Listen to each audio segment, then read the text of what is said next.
नमस्कार दर्शक बंधु।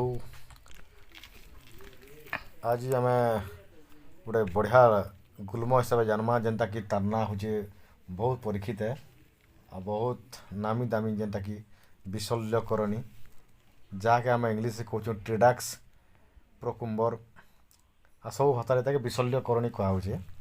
गोटे गुल्म जातीय गछ है जेटा कि सब बाड़ी बगीचा सब जगार एवेलेबल है।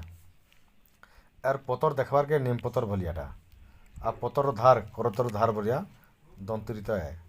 तार डेम्फ फूल डेम्फ बहुत लंबा लंबा लागसी। फूल डेम्फ खूब लंबा रहसी। ये गछर सूक्ष्म आउ दिसारा लोम थाए धूप धूप लोम थाए। ओडिशार अनेक जगार ताके विशल्यकरण को बंद सेवती बोली कहसन।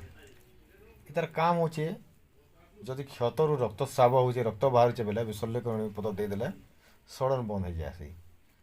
आउ घा भी बहुत जल्दी सुखी जाएसी।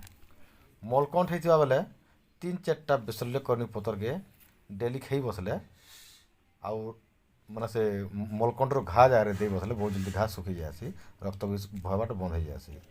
मुहे व्रण होते विशल्यकरण पतर के बाटी करी व्रण उपर लेपी देले शीघ्र व्रण सुखी जाएसी।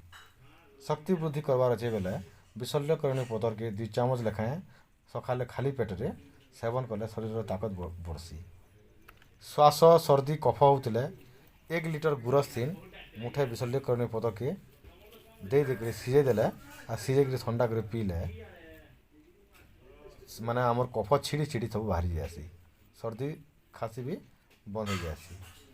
तो इटा के समस्ते जान सब जगह मिलूचे। बहुत धन्यवाद।